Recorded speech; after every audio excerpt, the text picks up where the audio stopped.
We have an ordinance. Better you than us. Some of you may recall that Ed helped us get this year started in January when we talked about the outbreak of World War I. Ed is an expert in international relations. He has an advanced degree in that. And we were just chatting. It turns out both of us were in the business world and did the same thing, and I won't tell you what that is because we don't want to be stoned. Let's just say we were in charge of claim organizations for insurance companies. We will always want to do a preview of coming attractions, and turns out somebody's already completed one of these white feedback forms, okay? And you'll be glad to know they said, how about World War II strategic bombing? Well, we've already got that scheduled for February, okay? The controversy over strategic bombing in World War II, and actually Chad is the fellow that's going to present that. January is going to be Paul Kaparoff. Is he here? He was here last month, and Chad asked me what his name was, and I had a senior moment and couldn't remember, but he is an expert in hunting for relics on World War I battlefields. So his subject is exploring World War I battlefields. He came out to one of our World War I sessions, I think it was in June, and said, you know, I'd like to be part of this. I have some things. And so Chad and I talked to him this summer, and it turns out he's been to Europe 20 times. He's recognized as a certified relic hunter by the French, the Germans, and the Belgians. And he just got back from 2 weeks in Europe where he was an observer for the dedication of 2 sunken German World War I U-boats off the coast of Belgium, and he was the official American representative. So he's going to be here to talk about some of the things he's found, and it's in response to, again, these feedback forms where people have said, hey, talk a little bit more about World War I. We'd like to know about that. So we've done that this year. So January's exploring World War I battlefields. February is World War II strategic bombing.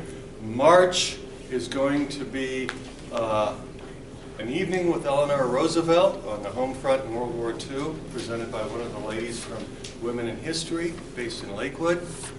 April, many of you may know Mel Maurer of Westlake. He's going to be presenting on Rommel, the Desert Fox.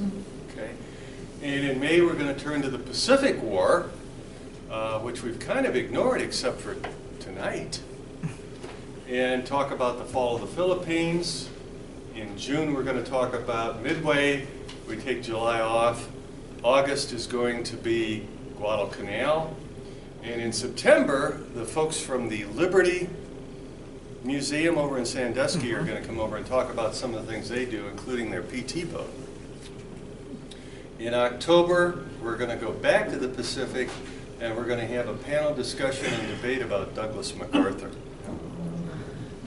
So November, by the way, and December are still open if anybody wants to talk about something. So fill these out, though. Okay, Chad really pays attention to them, and we respond to it.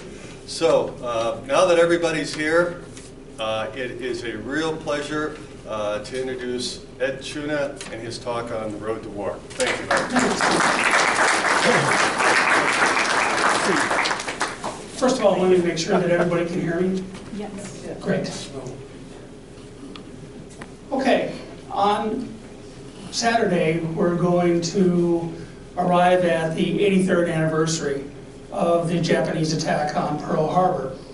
And as we commemorate that day, it's probably a good thing to think about what the road to war actually was.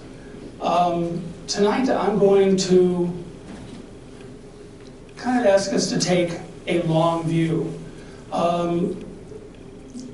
Pearl Harbor was not the culmination of a sudden crisis. The history of tensions between Japan and the United States goes back to the very beginning of their relationship. And I think there's 2 questions that we want to try to answer tonight. The first and the primary one is, was the war with Japan genuinely inevitable? And secondly, did the war have to happen where and how it did? Now, the Japanese-American relationship opened rather suddenly when Commodore Matthew Perry arrived in Tokyo Bay with his squadron of warships. And the Americans arrived with a mixture of trade incentives. They wanted to try to develop the Japanese markets in the same way they had been developing the markets in China during the 1840s. But there was also a veiled threat. And that threat was, you're either going to volunteer to trade with us, or we're going to force you to trade with us. And the Tokugawa shogunate, which was essentially a feudal organization that had been ruling Japan since the early 1600s, confronted this threat by essentially splitting. One faction decided that they were going to try to resist the Western influences, try to resist any incursion by the European powers.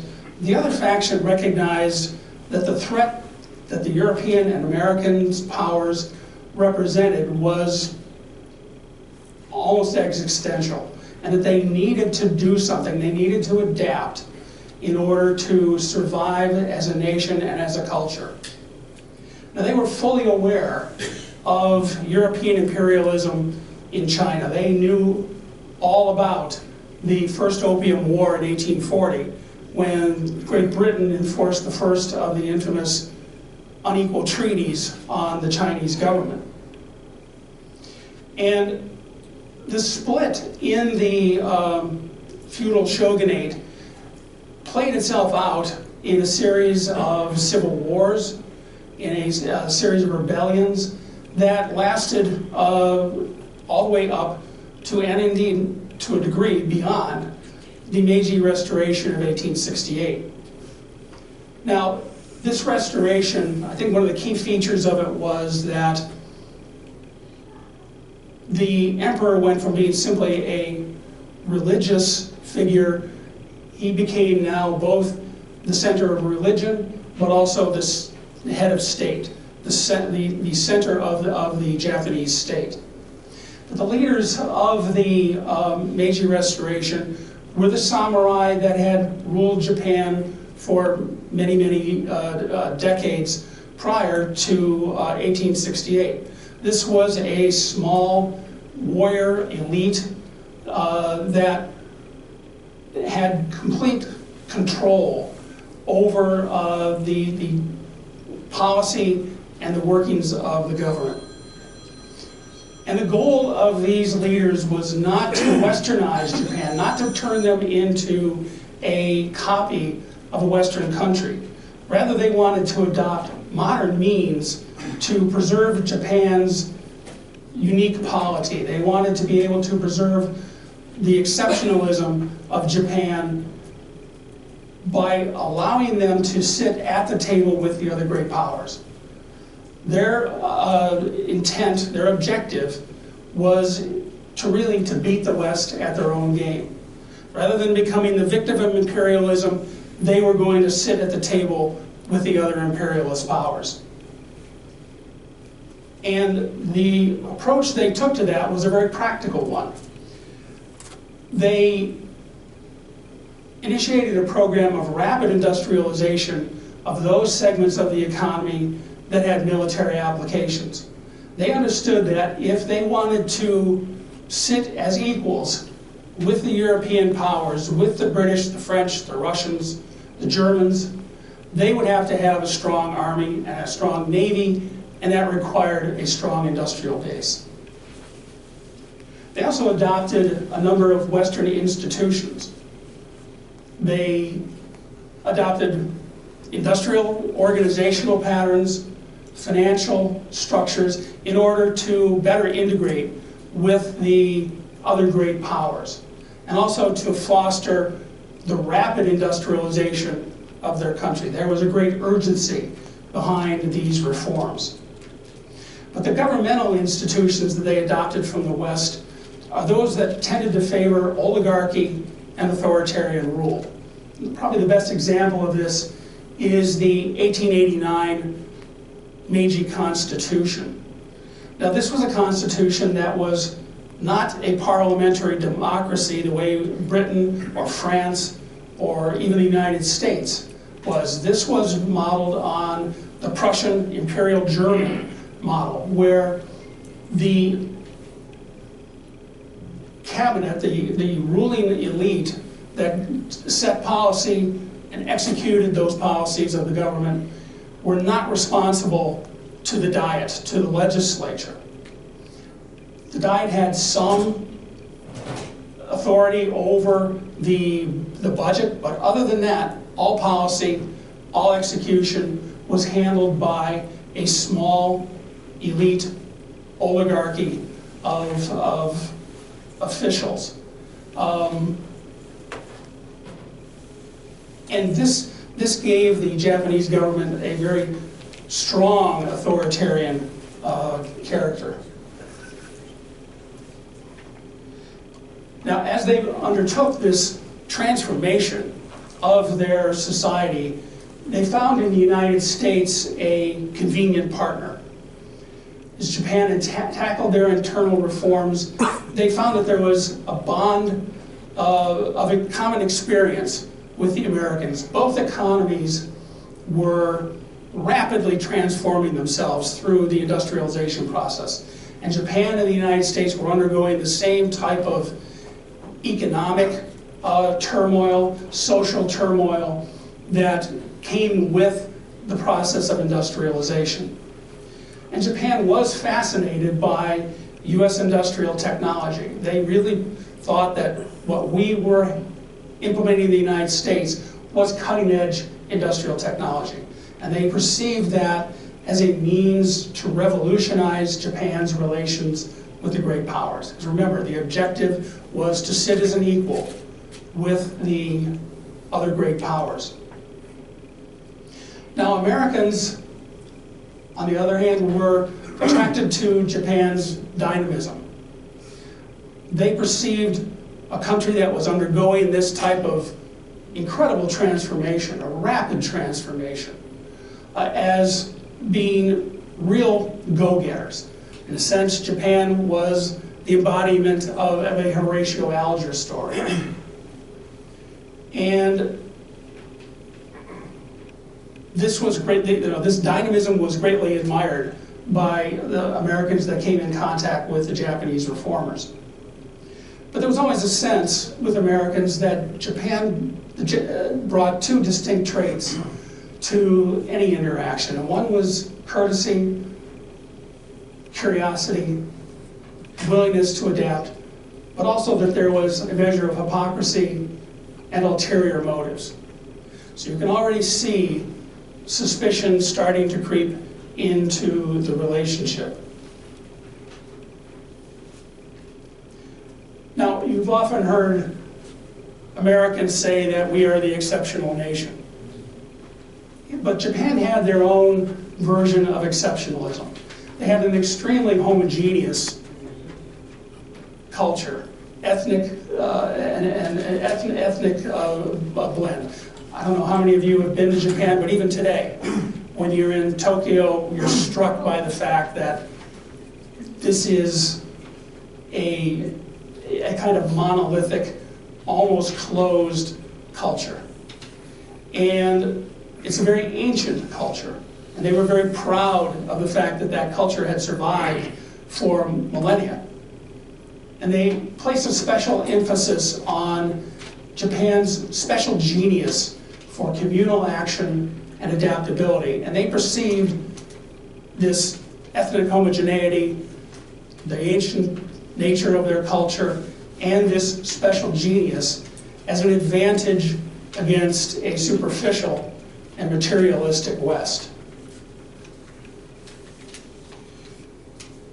Now, Japan's rapid effort to industrialize their country was remarkably successful. Their rise as a military power was really incredibly rapid.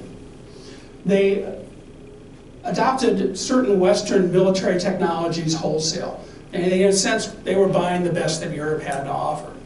And they modeled their army after the Imperial German Army, and they modeled their navy after the Royal Navy of Great Britain. And by 1885, they had risen to the point where an imperialist foreign policy was possible. They felt that they could begin to play as an equal with the European great powers. And the first place that they made that move was to become the regional hegemon in the China Sea. And this meant war with China. And they initiated that war in 1895, the Sino-Japanese War, and it was a triumph. It absolutely put Japan on the other great powers' radar as a peer and as a potential rival. It allowed them to acquire Taiwan, the Pescador Islands, the Leytong Peninsula, and it ended China's influence in Korea. But it also did, by the simple fact that they defeated China and put themselves at the table, if even just as a junior member, they put themselves at the table with the other great powers. It opened tensions with Russia, because Russia was engaged in developing Siberia and their Pacific frontier, trying to open Vladivostok, which was the terminus of the Trans-Siberian Railroad, as an ice-free port. So Japan's rise was perceived by the Russians as being a threat to their own ambitions in the Pacific. But our first clash with the Japanese actually came in Hawaii in the mid-1890s. Now, there had been massive Japanese immigration into the Kingdom of Hawaii, starting in the late 1880s and on into the 1890s. In 1884, there was only about 116 Japanese in the kingdom, but by 1890, there were 12,400. And by 1894, there were 24,500 Japanese immigrants in Hawaii. And that 24,500 people represented about a quarter of the total population of the Hawaiian Islands, of the Kingdom of Hawaii. Now, the economy of Hawaii was dominated by the sugar planters. These were all Americans, they were white. They had invested vast sums into developing the sugar trade in Hawaii, and they held a whip hand over not only Hawaii's economy, but also over the kingdom's government. They were, in effect, the oligarchs that were ruling the Hawaiian Islands. But this influx of Japanese immigrants was perceived as a threat to the planters. If you had a quarter of the population suddenly willing and able to be voters, to exert economic influence over the kingdom, it posed a threat to the planter class. And this elite did then everything they possibly could to disenfranchise Japanese immigrants. They couldn't become citizens of the kingdom. They couldn't vote. They placed restrictions on their ability to own property. Anything so that they would not become the dominant force in the kingdom. The Japanese, perhaps rightly, perceived this as just rank racial discrimination. And they had what they perceived to be a population problem. They were encouraging, the Japanese government was encouraging immigration, and here you had it being stymied by the Kingdom of Hawaii, by this group of Americans who were actually the power behind the throne in Hawaii. And this sensibility stirred up public opinion in Japan to the point where by 1897 there were elements in the cabinet and in the nationalist press that were suggesting war against the United States. They actually sent a cruiser to Honolulu in 1897 to do what everybody did in those days with the gunboats. It was to protect the interests of their citizens. Now, both sides recognized that they didn't want to have a conflict, and they eventually backed it down. But this conflict put Japan squarely in America's sights as a potential rival in the Pacific, and it definitely accelerated the decision to annex Hawaii to the United States in 1898.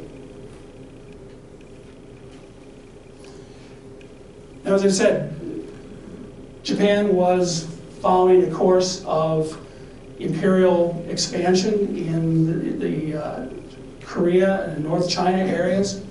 They were coming into conflict with Russian interests, and these interests collided to the point where in 1904, the Russo-Japanese War broke out.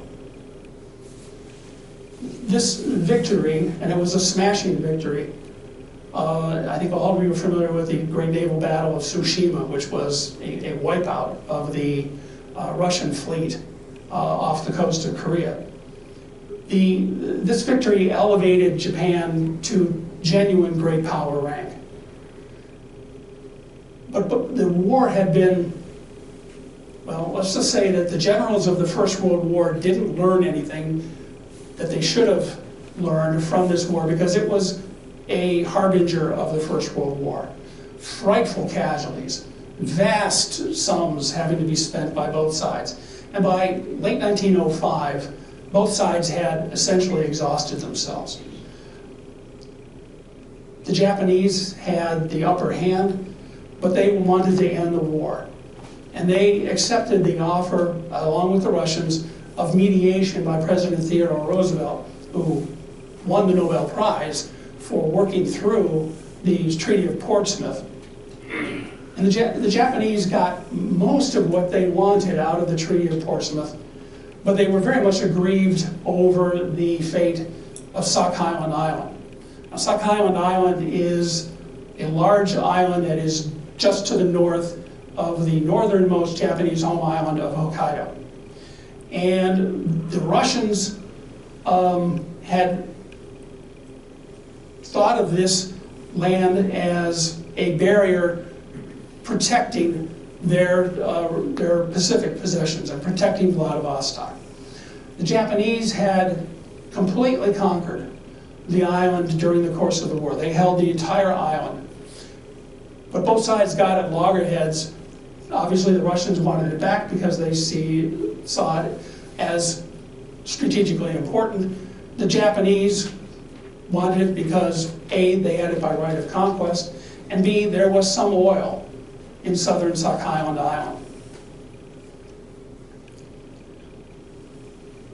Roosevelt worked through a compromise in which the island was partitioned. Russia got the northern half, which met their needs for strategic protection of Vladivostok. The Japanese got the southern half of the island, which met their resource needs. And the deal that Roosevelt had worked out was that Russia would pay Japan an indemnity in many millions of dollars, in a sense, buying North Sakhalin Island from the Japanese. Russia would pay that indemnity. And everybody agreed to this, but within a week of them agreeing to this, the Russians decided they were going to renege on paying the indemnity. What a surprise.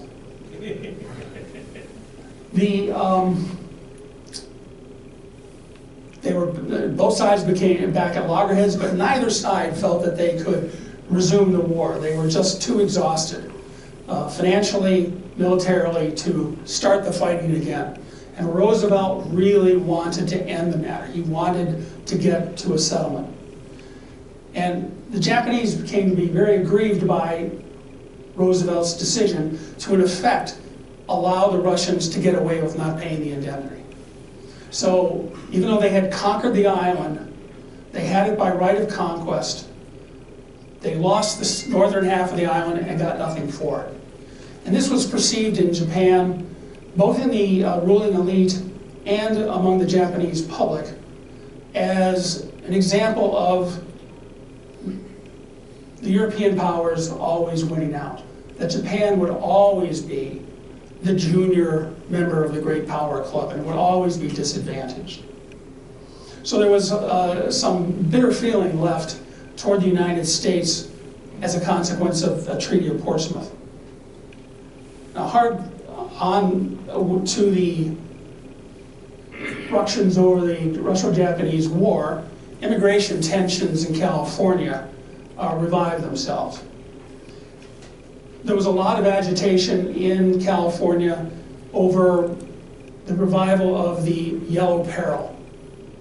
Now, Chinese immigration into the United States had been completely cut off by the Chinese Exclusion Act of 1882. So there were no more Chinese immigrants coming in, but Japanese immigrants were still coming, and they were coming in ever-increasing numbers. As I said, the Japanese government was actually encouraging people to emigrate from Japan to the United States. There was rioting in San Francisco over this influx of Japanese immigrants. The San Francisco School Board decided that they were going to segregate Japanese children, in a sense, set up a Jim Crow-like education system where Japanese children, whether they be newly arrived immigrants or the children of people that had been in the country for perhaps decades, would be shunted off into the infamous separate but equal schools. Once again, this greatly riled nationalist opinion in Japan and in the ruling elite. And war was actually being bruited about by members of the cabinet. It was either, the message to the United States was stop this rank racial discrimination, or we will force you to do it. Now, this was obviously overheated rhetoric on both sides, and Roosevelt stepped in 1907 to resolve the issue with the Gentleman Agreement of 1907. And what this did was Japan agreed to limit the number of emigration visas it was issuing to allow people to emigrate to the United States, and in turn, California dropped all of their discriminatory measures. So this gentleman's agreement lasted until 1924, where you had the Immigration Act of 1924 being implemented. Now, this was an immigration act that greatly reduced immigration into the United States. And it wasn't aimed directly at Japan, but it was aimed largely at keeping what certain parts of the American elite had felt were undesirables out of the United States. The way the Immigration Act worked was that immigrants coming to the United States in 1924, the number of people allowed in 1924 was based on the percentage from each national grouping that came to the United States in 1890. So if Northern European immigration dominated immigration to the United States in 1890, which it did, in 1924, the greatest percentage of immigrants being allowed in would be Northern European. In 1890, there was virtually no Japanese immigration into the United States. So you can see what happened. If it was 0 in 1890, it was less than 0 in 1924. And what it did is it effectively banned Japanese immigration completely. And again, this was perceived as a grave insult by both the governing elite and the Japanese public. And it was seen as, yet again, another instance of the sense that Japan would never get its due as a great power, that there would always be this discrimination against Japan. And as one historian says, this indignity is seen as a turning point in the growing estrangement of the United States and Japan. Now, the Treaty of Versailles was also a point of friction with the United States and the Japanese. Now, Japan's role in World War I was largely passive. They snapped up all of the German island colonies, the Marshalls, the Carolines, the Marianas, and the concessions that the Germans held in the Chinese treaty ports, particularly the port of Tsingtao. They didn't engage in any combat at all during the First World War. They sent a cruiser squadron to the Mediterranean Sea in 1917. They soaked up the sun and then went home. What it did do for Japan was to give their arms manufacturing and shipping industries a huge boost. You know, as we all know, World War I was a voracious consumer of munitions. And Japan's industry was uniquely positioned to be a munitions supplier to the French and to the British.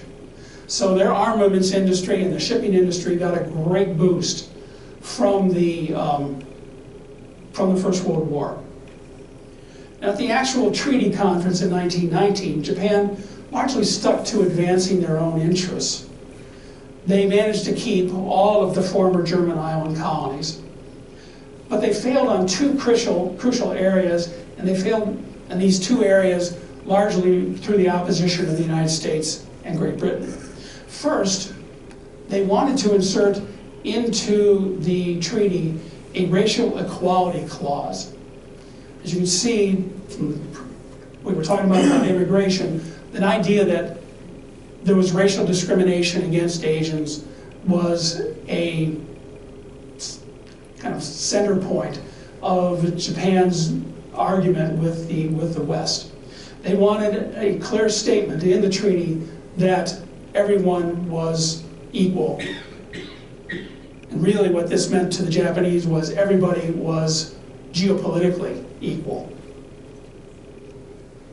The United States objected to this largely on the grounds that they perceived it as Japan taking a poke at our immigration policies.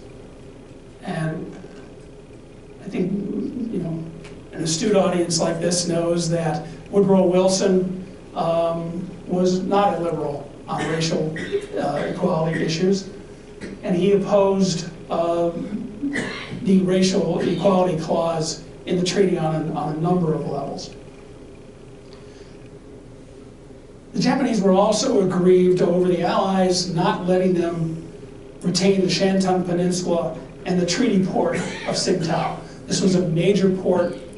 It was the one that was nearest to Japan, and they had taken it from the Germans. It had been a German concession prior to the war. They had taken it from the Germans and they wanted to hang on to it. Now the US objected to them retaining Tsingtao and the Shantung Peninsula because it had violated the principle of self-determination that had been enunciated in the 14 points. They also perceived it as Japan just getting too ambitious in Asia. And the backdrop for this was that in 1915, with the European powers thoroughly distracted by the European War, Japan had issued what came to be called the 21 demands to the Chinese government. And I won't take you through all 21 of them, but the effect of these demands would have been, had they been accepted by the Chinese government, would have been to turn most of the coastal trading ports of China into a Japanese protectorate. The Chinese rejected the demands. The Allies intervened in the sense that they tried to really discourage the Japanese from enforcing these, and the crisis was kind of talked down, and the 21 demands were not met by the Chinese government. However, this was seen by the United States and by the other European powers as Japan just getting too big for their britches. And there was also some resentment by the Allied powers due to the fact that Japan was at the conference asking for the rewards of victory without having suffered any of the agonies that the other allies had suffered in combat during the Second World War. It was a sense of, we're not going to give these people something, them having given nothing.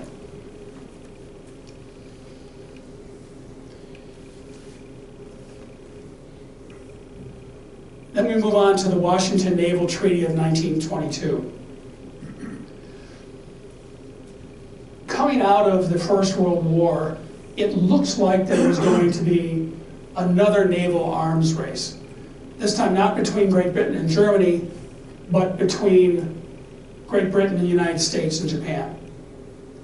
The United States had passed in 1916 the Navy Act, which was a huge program of battleship building that was designed to give the United States the dominant navy in the world. They were intending to build a true two-ocean navy, which through the benefit of the recently opened Panama Canal would allow them to dominate both the Pacific and the Atlantic. But in the wake of the war, I think everybody was exhausted. The United States didn't want to spend this money on naval expansion. The British couldn't afford to spend that money in a naval expansion race. The only people that really were interested in continuing the expansion were the Japanese. But Washington limited naval tonnage and battleships, capital ships, using a ratio of 5, 5, 3, 1.67, 1.67. So 5 went to Great Britain, 5 went to the United States, 3 went to Japan, 1.67 went to both France and Italy. Now in practical terms, what this meant was that Great Britain and the United States got 15 battleships, Japan only got 9. And this was again perceived as a further denial of Japan's great power status. They accepted the treaty to avoid the expense of another naval arms race. They did not at that point want to get into that kind of a situation because they didn't quite feel that their industry was yet able to completely stand up to a race with the United States and Great Britain. But they did react by modernizing all of their battleships, turning their pre-war dreadnoughts into fast battleships and going on a spree of building heavy cruisers. And most importantly, what they did was they took all of those colonies and the islands that they had gotten from Germany, which were theirs under a League of Nations mandate, and in defiance of the League of Nations resolution to not allow the great powers to fortify these islands, they undertook a program of fortifying the Marianas, the Carolines, and the Gilbert Islands. So they were building a series of fortresses across the Pacific in response to being denied parity in the naval realm. The United States, for their part, did not fortify their possessions. They abided, even though they weren't members of the League of Nations, they abided by those mandates.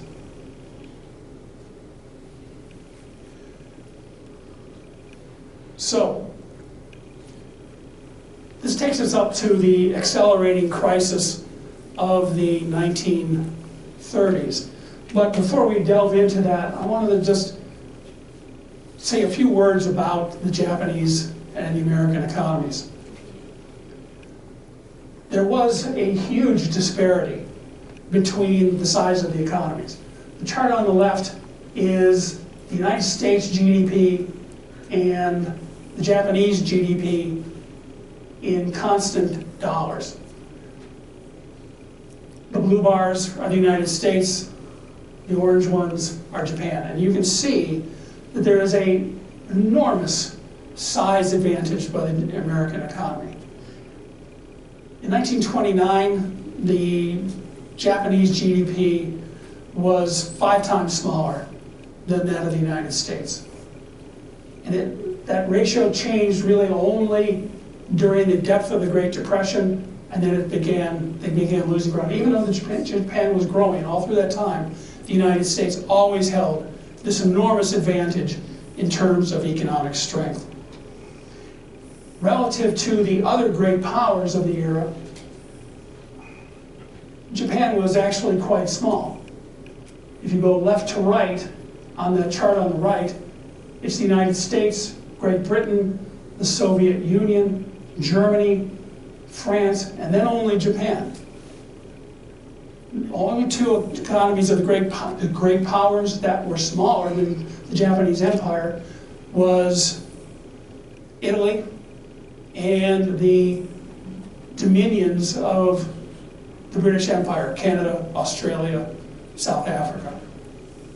So you can see that there was this enormous gap in economic capability between Japan and the United States, and indeed a number of the other great powers.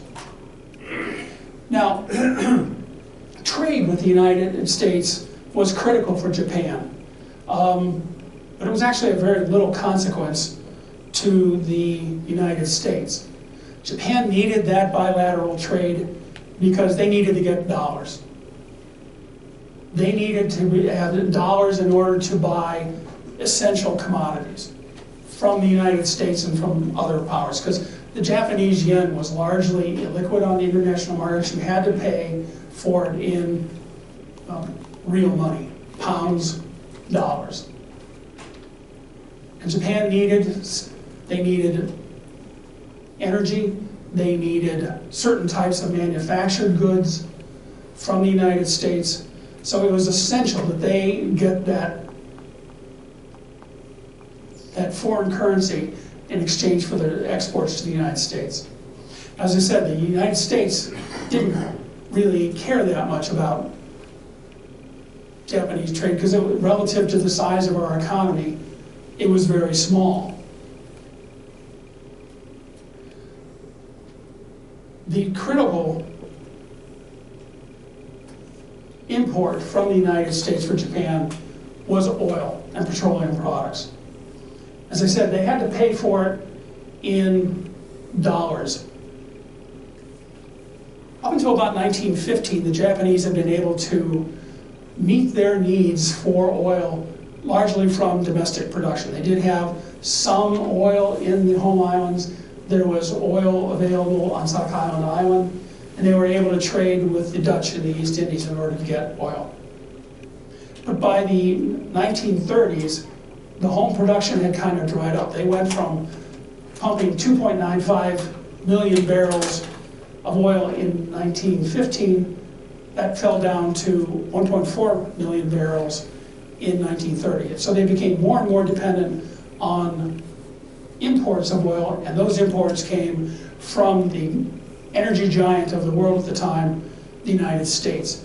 By the early 1930s, they were importing 85% of their oil and their petroleum products from the United States. And this was a vulnerability that the Japanese Army and Navy were acutely aware of. Now, the Great Depression devastated the world economy. Japan initially, at least, was hit very hard. Their GDP fell 7% between 1929 and 1930. Now, the goods that Japan exported to the United States were raw silk and finished cotton goods. Efforts to increase their manufactured goods exports to the United States really didn't pan out very well for them simply because they were unable at that stage to provide the kind of sophisticated manufactured goods that the American economy needed. Japan was, in terms of manufacturers, was producing commoditized goods that didn't do well in the American marketplace. But silk and finished cotton goods, shirts, dresses, were the principal exports. And these exports were, as the Depression deepened, they were severely constrained by the Smoot-Hawley tariff of 1930. Now, this is an obscure act that's now getting a lot more play as we discussed tariffs more and more over the recent weeks. But what the Smoot-Hawley tariff was a high tariff wall that was erected around the United States. Because during the 1920s, the United States had really become more and more of a free trading country. When the Depression hit, there was a sense that if we protected our own industries, that would help revive them. And so the United States erected very abruptly this huge tariff wall around the American market. And for Japan, this savaged their exports of raw silk. The exports decreased 30% by weight and 75% in dollar value over the course of the first few years of the 1930s. Now, the Smoot-Hawley tariff is a subject all on its own. Arguably, the United States erecting this barrier and disrupting world trade to that degree deepened the Great Depression and turned what would have been something more like our Great Recession into a thoroughgoing disruption of global trade that deepened the Great Recession into what it ultimately became. But the overall U.S. imports of Japanese goods slumped from $427 million in 1929 to just $72 million in 1934. It recovered slightly in 1935, 1936, and then plummeted again as American sanctions, which we'll discuss, started to take hold, but also because the United States went back into a new deep recession in 1937.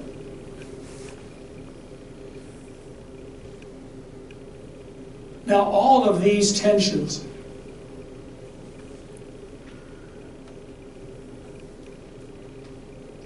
caused the character of the Japanese government to change. We can see that the relationship between Japan and the United States was a pattern of friction, frustration, and suspicion that takes us all the way up to the 1930s. But in the wake of the Great War, the victorious powers, Japan included, along with the shattered empires of Russia, Germany, Austria, found no safe harbor in any encompassing political order. The balance of power that had maintained stability for Europe and the world in the 19th century had been swept away by the tragedy of the war. The Wilsonian idealism that was embodied in the League of Nations seemed stillborn. And now there was a worldwide crisis that was affecting all of the powers. All the nations took refuge in an inward-looking economic and political nationalism. In the United States, it manifested itself as deeply held isolationism. But Japan adopted the nationalist course perhaps more than any other country beyond Germany. Japan reacted by adopting a foreign policy whose objective was to achieve self-sufficiency through imperialistic conquest and the expropriation of resources. And having determined that that was going to be their foreign policy, as I said, the character of the Japanese government changed. In the 1920s, it looked like Japan was moving slowly toward a parliamentary democracy, rather like that of Great Britain. The political parties started to have a little bit more influence in the composition of the ruling cabinets, but under the pressure of the financial crisis, power was drawn back into the elite. The cabinets, as I said earlier, were not responsible to the Diet or to the political parties, The cabinets were actually selected from among the ruling elite. And they were selected, and the composition of the cabinets was set by an even smaller group of elites called the general. These were elder statesmen, truly elder statesmen, who had been active in Japanese politics all the way back to the 1870s and 1880s. Most of them at this point were in their 80s. They had been part of the reforms that had brought Japan to the status of a great power. The first among these was a man named Prince Seonji, and he was the principal catalyst in the 1930s for composing cabinets that ruled Japan. Now the fly in the ointment here was that the Army and the Navy selected their own cabinet ministers. And they selected them from among the ranks of the serving officers. So there would be a serving admiral as the Navy minister. There would be a serving general as the Army minister. And what this did was to give the military a veto power over cabinet creation and cabinet composition. If they didn't like the composition of the cabinet being proposed by the general, by Prince Seonji, they would simply withhold an appointment of the Navy minister or the Army minister. The cabinet couldn't be formed without those ministries being filled. And until the Navy or the Army got what they wanted, they would just simply keep things in flux. Now, the corollary to that, of course, is that a governing cabinet could be brought down by the Army or Navy simply saying, we're withdrawing our minister. The Army or Navy minister would resign, the cabinet would fall. So you would get a considerable degree of instability all through the 1930s in Japan's government. There were 12 different cabinets between May 1932 and October 1941. Only one man served as prime minister twice during that period. So it was a revolving door, because all of these men were derived from the ruling elite. But each time the military would demand and get a cabinet that was more amenable to their goals, their objectives.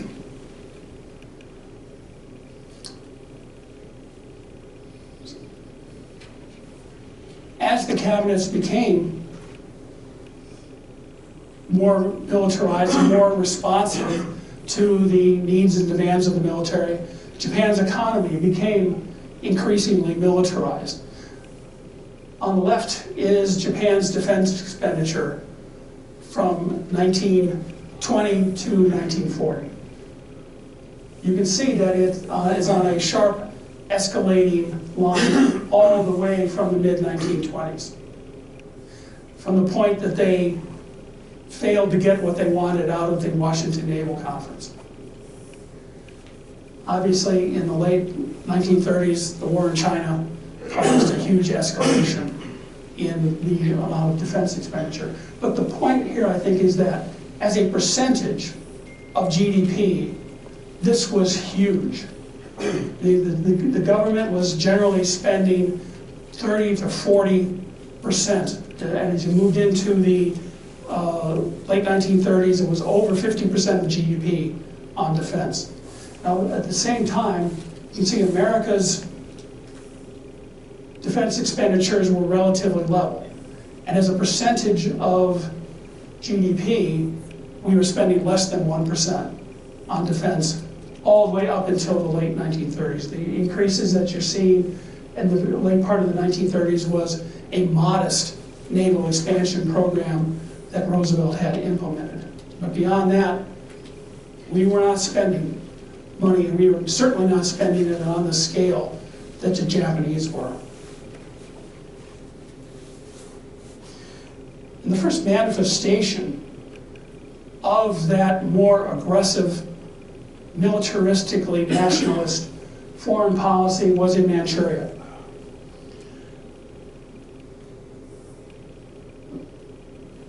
an incident that was ginned up by junior officers of the Kwangtung Army. Now, the Kwangtung Army had been formed in 1906 to protect the Japanese interests in northern China, the things that they had acquired as a consequence of their victory in the Japanese-Russian War. But by the mid-1920s, it had become a hotbed of nationalistic militarism. The Kwangtung Army really operated as kind of a separate entity from the mainstream of the Japanese military. What these junior officers did is they set a bomb on the South Manchurian Railroad. They didn't mean to cause any real damage, and they didn't cause any real damage. What they wanted was a fight. They wanted an excuse to surge into Manchuria. They did this conspiracy without any knowledge of it being transmitted to Tokyo. The government didn't have any idea that this was going on, but when it did happen, when the incident occurred, the ultranationalist war minister, General, remember this is a serving officer, General Araki Sadao, encouraged the cabinet to seize on the incident as a fait accompli and as an excuse to surge into Manchuria, which they did. The nationalist Chinese government had very weak authority in Manchuria. Manchuria at that time was really in the hands of a warlord factions in the Chinese. And the Japanese found it very easy to surge in and take the country over.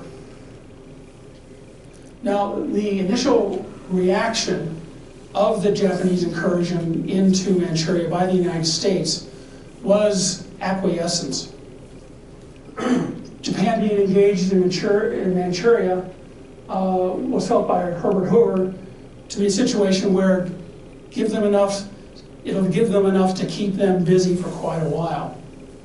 But attitudes changed when Japan ignored a League of Nations resolution in November of 1931 to withdraw.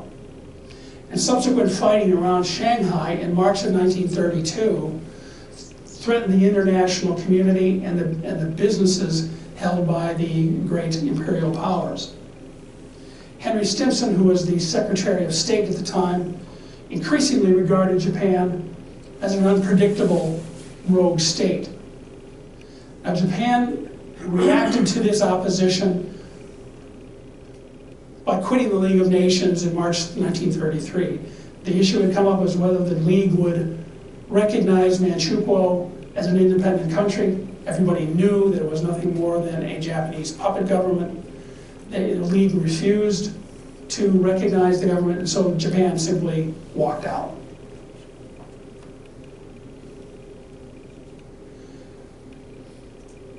The Washington Naval Conference of 1934 provided yet another friction point with the United States. This was the ongoing effort to limit naval armaments. Admiral Yamamoto was the chief Japanese negotiator, yes, that Admiral Yamamoto. And the nationalists in the Japanese cabinet were adamant that they achieve parity, that instead of the 5-5-3 ratio, they were insistent that they were coming away with a 5-5-5 ratio, that they would have full parity with the United States and with the United Kingdom. The US and Great Britain objected to parity on the grounds that they felt that the Japanese fleet was always going to be concentrated in home waters. They did not have the global commitments that the United States and particularly Great Britain had. And the US felt that parity would sanction Japanese aggression in China. That essentially we would be rewarding them, if we granted them parity, and we'd be rewarding them for the aggression that they were committed in China. Japan's reaction was, in effect, to take their ball and go home. They abrogated the treaty and increased on a further naval buildup. This is where you get the Yamato and the Musashi from, the giant battleships. because they started in immediately with a capital ship building program and an even further increase in destroyers and cruisers. The invasion of China on July 7th, 1937, was really where we see the crisis between the United States and Japan start to accelerate. The invasion started almost by accident. The Marco Polo Bridge incident in Beijing was an instance of a nationalist Chinese force and a Japanese force essentially exercising in close proximity to each other around Beijing, and then accidentally colliding. Fighting broke out. Both sides decided to escalate the crisis by funneling more and more reinforcements into the fight. The Japanese exploited the crisis to launch a campaign to seize all of northern China. Now, there was a split at this time inside the military about how engaged they should become in China. A minority view in the military was that this would become what we would call a forever war, that it would be a morass, that Japan would be hard put to extract themselves from. But the militaristic nationalists in the cabinet were anxious to move forward with the invasion, to set up this self-sustaining empire that would allow them to sit at the table with the great powers, be self-sufficient, not have any dependencies on the United States or any other power. And they saw that opportunity in China. So that nationalist faction went out, and by November 1937, the war was a full-scale invasion of China. As part of that invasion, we had the rape of Nanking. Nanking was south of Beijing. It was the capital of Chiang Kai-shek's nationalist government. When the Japanese reached Nanking in December of 1937, the Chinese government fled without leaving anyone in authority in Nanking. There was no one who had the authority to receive or treat with the Japanese occupiers. And for reasons that have never completely been explained, the Japanese army unleashed an orgy of killing, rape, and looting. If you're interested in this subject, I would recommend a book called The Rape of Nanking by a lady named Iris Chang. It is the authority on the subject. But it was the unleashing of the most horrendous barbarism. 300,000 Chinese citizens were killed as I said, in the most barbaric possible ways. The picture up here is one of the more sanitized ones. Western opinion, because this was documented by the Western press, Western opinion was incensed. This went on for almost a month, this orgy of violence. And the Western opinion was clearly incensed, and it was obvious to Western public opinion that Japan was capable of the most mindless cruelties. And it really implanted in American public opinion the idea that the Japanese weren't civilized, that they were not governed by the rules and the morality that govern the West.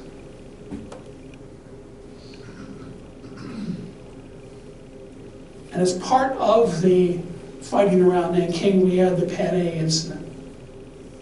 The Panay was a river gunboat that was plying the Yangtze River. On December 13th, 1937, they were moving American civilians, some embassy personnel, business people, mainly employees of Shell Oil, and some news people newsreel cameramen, up the river to get them away from the fighting in Nanking. The Japanese attacked the ship from the air. They sunk the ship. They killed 5 Americans and wounded 43 more. Now, the Japanese initially claimed that the attack on the Panay was an accident, that it was a mistake, that the ship hadn't been properly identified, that the weather was bad. The problem with that was that there were newsreel cameramen on the ship. This was one of the first instances where an active attack was actually recorded on film. And it became obvious from the evidence that this was a planned, well-executed, deliberate attack on the American vessel. And with Americans now dead, US public opinion became greatly inflamed. And it really, at this point, coalesced opposition to Japanese aggression in China. It got the China incidents onto the American public's radar. Now, in the face of all the evidence and not wanting to have a premature conflict with the United States, Japan finally admitted responsibility in the spring of 1938 and paid a $2.21 million indemnity. But all of this tension in 1937 caused American opposition to Japanese aggression to become much more resolute and much more purposeful. And it was really pursued on two tracks, 2 threads. One was followed by the US ambassador to Japan, Joseph C. Grew. Now, Grew was a master diplomat who held office as ambassador from 1932 all the way up beyond Pearl Harbor into 1942. He was deeply connected with the Japanese ruling elite. He had personal relationships with a lot of the prominent political players in the Japanese ruling elite. And his approach was to try to find common ground with Japan. He recognized that there were perhaps some legitimate concerns that the Japanese had, and that he tried to find ways to influence his contacts in the Japanese elite toward a change in behavior, to work for accommodation, not appeasement. His goal was to end Japanese aggression and Japanese atrocities. But he saw that path as being something that could be achieved through accommodation and political compromise. The State Department, on the other hand, took a different view of the matter. They perceived Japanese behavior, I love this expression, bomb regrets, bomb regrets. We bombed something, we commit an atrocity, we get caught with our red-handed, and we make a half-hearted apology. Then we go right back to committing atrocities and then apologizing again for them. The American policy in the State Department was formulated principally by 2 men. One was Cordell Hull, the Secretary of State. Hull had been a senator from Tennessee, very distinguished man. He was a true Wilsonian idealist who was greatly offended by the Japanese aggression, the Japanese atrocities. His colleague, the chief of the Far East section of the State Department, was Stanley Hornbeck. Hornbeck was an academic who deeply distrusted Japan as what he saw as their cynical duplicity. Both characterized negotiating with Japan as, quote, you give us a concrete benefit and in exchange we'll give you vague promises of future good behavior, unquote. They perceived Japan as always wanting rewards, concrete rewards in exchange for vague and quickly broken promises. So they pursued a track that was much more hardline toward Japan than our ambassador in Tokyo did. The State Department initiated a campaign to financially restrain Japan. The State Department regarded it as axiomatic that war could be averted if Japan could be financially isolated. Forcing her into negotiations through economically squeezing her would help to end their aggression. Now, the Depression had already closed off much of the trade between Japan and the United States, and it also closed off loans from American banks to Japan, and it also closed off the market for Japanese government bonds. So there was already a squeeze taking place just by the consequence of the financial crisis. Now, in late 1939, in the wake of the Pan Am incident, Franklin Roosevelt had proposed a quarantine of aggressor nations. This was a vague proposal that really didn't get developed any further because the isolationists in Congress opposed any level of international engagement by the United States. So in the face of that opposition, the State Department adopted a more subtle, gradual approach to restraining Japan. And the lever they found for that was the Trading with the Enemy Act of 1917. This act gave the Treasury Department authority to license financial transactions with, quote, any foreign country, whether enemy, ally of an enemy, or otherwise, unquote. It didn't need a declaration of war by the United States to trigger the act. And as you can tell by that quote, it was sufficiently vague to cover a broad range of sanctions being implemented by the United States. Now, the Japanese had been evading some of the Smoot-Hawley tariffs by shipping their exports through third countries and using various financial schemes to slip exports into the United States and American dollars out. So the initial efforts in 1938 were only an inconvenience to Japan. They didn't really put too much pressure on the Japanese. So in late 1939, direct trade embargoes began to be implemented. First on aircraft and aircraft engines. In January 1940, Japan's most favored nation status was revoked, exposing Japan to the full force of American tariffs. Most favored nation status simply means that Japan was getting the same tariff deal as the most generous tariff deal that the United States was granting to another country. When that was revoked, the Smoot-Hawley tariffs, the wall went up totally. And also at this time, the United States embargoed aviation gas. This was critical to Japan because they did not have the refining capacity to make 100-octane aviation gas that was used in the most advanced aero engines of the time. Now, they had considered freezing all of the Japanese assets in the United States, but the administration didn't want to do that in 1940 because they thought it would provoke a premature conflict. The point here is that the United States already regarded Japan as a rival for which there was a high potential of conflict breaking out. And they didn't want that conflict at that point because they were still in the process of beginning the military buildup of the United States. They also didn't want to declare that Chinese aggression in China was a war, because if they said that it was a war, the Neutrality Act of 1934, which was an almost absolute ban on the United States trading with any belligerent in a declared war, if that kicked in, not only would Japan be hurt, but we wouldn't be able to provide any aid to China. So they carried on with a ever more aggressive program of financial sanctions.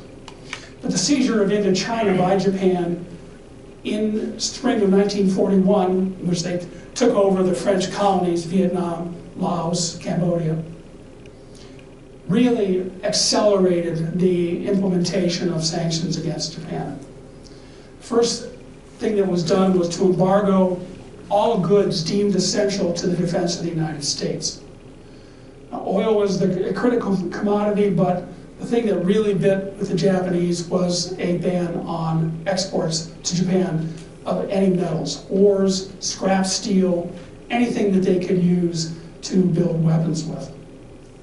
And the State Department set up one of Roosevelt's famous alphabet soup agencies, the Economic Control Agency. And what the ECA did was they conducted a series of vulnerability studies that sought to identify levers against Japan. And they came up with 4 categories: strategic commodities bought from the US or US allies, strategic commodities necessary to support Japan's civilian population, commodities the US imported to Japan, and oil and refined products, gasoline.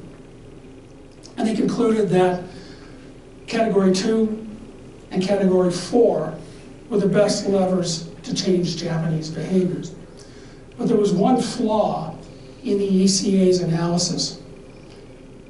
The ECA looked at the impact of implementing 2 and 4 only in terms of how it would influence Japanese political and military policy.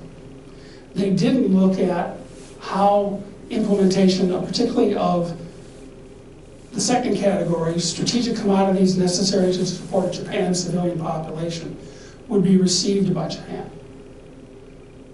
They didn't understand that Japan would see this as an effort to just simply starve Japan, that it was, in effect, declaring full-on economic war against the Japanese Empire.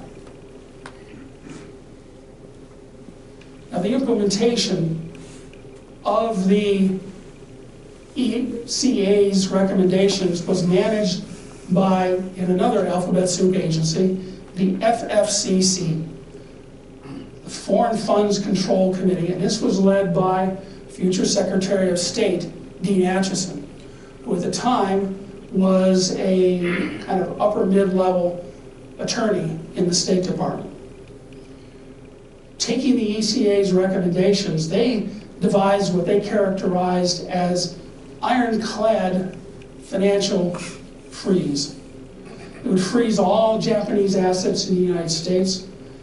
It would place a total ban of any kind of petroleum products, and it effectively would end trade with the Japanese Empire completely.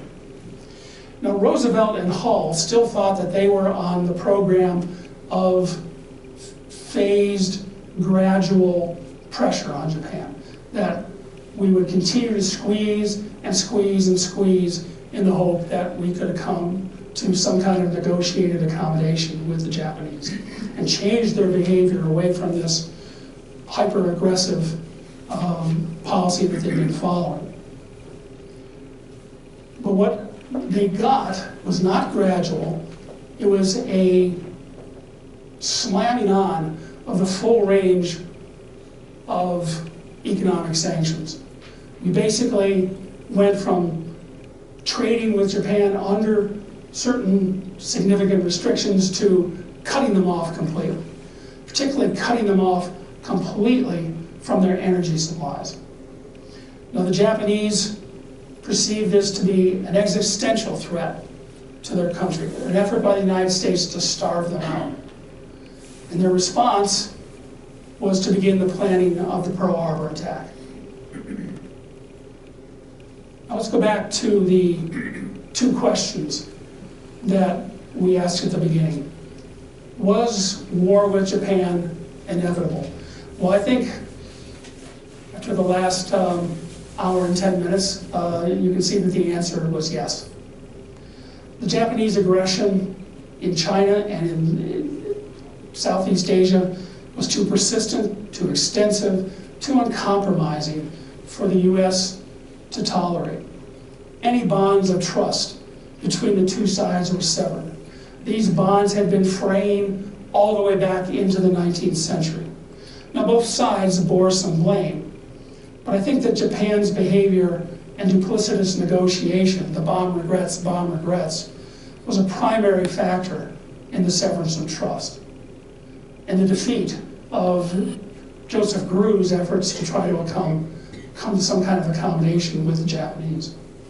And there was certainly a measure of miscalculation on both sides. Japan thought the United States was weak and irresolute, and the United States squeezed Japan in 1941 without a clear idea of what the effects of that would be and the reaction that the Japanese would have. Did the war have to happen? Where and when it did? Well, now we're into the realm of speculation. But I would say that, yes, we went to war on December 7th, 1941. I think we would have been embroiled with war with Japan by at least the spring of 1942. Japan's aggression would eventually have collided directly with U.S. interests. They would have attacked the Philippines. They would have seized the oil in the Dutch East Indies, and that would have come into direct conflict with the United States. Did it have to happen? How it did? Again, this is an interesting speculation, and I'll just spend 30 seconds on it. Japan was committed as a military doctrine to the great decisive naval battle. They saw victory in the Pacific coming through a second Tsushima, a titanic battle between the two battle lines of the American and Japanese navies. The United States, through the 1920s, under War Plan Orange, there was a series of war plans